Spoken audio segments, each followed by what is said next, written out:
This video explores the events in Germany following the signing of the Treaty of Versailles. It was a period of intense political and social unrest, marked by street battles between left and right wing groups, attempted coups, widespread worker strikes, and the French and Belgian invasion of the Ruhr to seize reparations by force, ultimately culminating in the collapse of the German currency. Political violence. The Spartacist uprising in January 1919 was led by the Spartacist League, a communist group aiming to overthrow the Weimar government. The attempted revolution was violently crushed by the Freikorps, right wing ex soldiers who strongly opposed communism. Over 100 workers were killed, including leaders Rosa Luxemburg and Karl Liebknecht. The brutal suppression deepened resentment between the Social Democratic government and parts of the working class.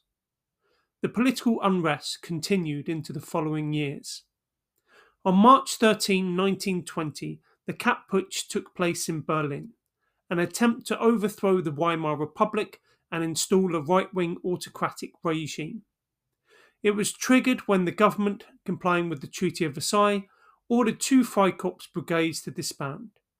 One brigade marched into Berlin, forcing the government to flee to Stuttgart, while Wolfgang Kapp declared a new government. However, a general strike and the refusal of civil servants to cooperate led to the putsch collapsing within 4 days. The Munich Putsch of November 1923 was set against the backdrop of hyperinflation and continued political unrest, with hundreds of politicians assassinated by right-wing extremists in the preceding years. Believing the time was right to seize power, Hitler and the Nazi Party planned to overthrow the Bavarian government before looking to take full control of Germany by overthrowing the Weimar government in Berlin. Their intent was to install General Ludendorff, celebrated World War I commander, as Germany's new leader. Hitler expected widespread public support, but in reality, the Nazis lacked the backing they needed. The putsch failed when police opened fire on the marchers, killing 16 Nazis. Hitler was arrested shortly afterward and tried. French troops invade the Ruhr. The first reparations payment of £50 million was made in 1921, but in 1922 Germany failed to pay, claiming it could not afford such a high amount from their weakened economy.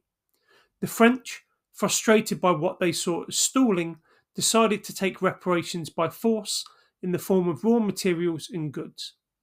In January 1923, French and Belgian troops occupied the Ruhr, Germany's main industrial region. In response, the Weimar government called for passive resistance, instructing workers in the Ruhr not to cooperate with the occupying forces. This led to strikes, sabotage, and unrest, with 100 workers killed. The occupation deepened Germany's economic crisis by halting production in a vital area. To maintain support for the striking workers and pay off other financial burdens, the government printed more money, contributing to the outbreak of hyperinflation later in 1923. Hyperinflation. To address the shortage of funds, the German government began printing more money to pay off its debts and support striking workers in the Ruhr. This led to a massive devaluation of the currency, causing hyperinflation so severe that money became almost worthless. A single loaf of bread cost 200 billion marks by late 1923, and $1 was worth over 4 trillion German marks. Paper money was better as fuel for the fire than as currency. People's savings were wiped out, and the elderly suffered especially as they relied on fixed incomes or savings and were less able to earn new income. Many workers had to be paid daily, as wages lost value within hours. Normal economic life broke down and hunger became widespread.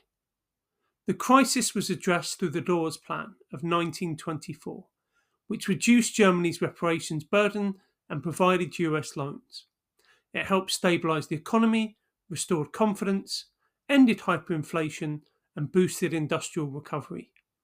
Despite disagreement among historians and economists over how much reparations contributed to the crisis, many Germans firmly believed that the reparations and the despised Treaty of Versailles were to blame for the hyperinflation and economic collapse.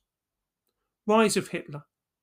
Although Hitler's Munich Putsch of 1923 failed and led to his arrest, it proved to be a public relations success. His trial gave him a national platform to share his views, and his lenient sentence, served in Landsberg prison, gave him the time to write Mein Kampf, his political manifesto. By 1932, it had sold over 200,000 copies. Hitler would go on to skillfully exploit public anger towards the Treaty of Versailles to build support for his movement. There are a variety of past exam questions related to events in Germany in this period.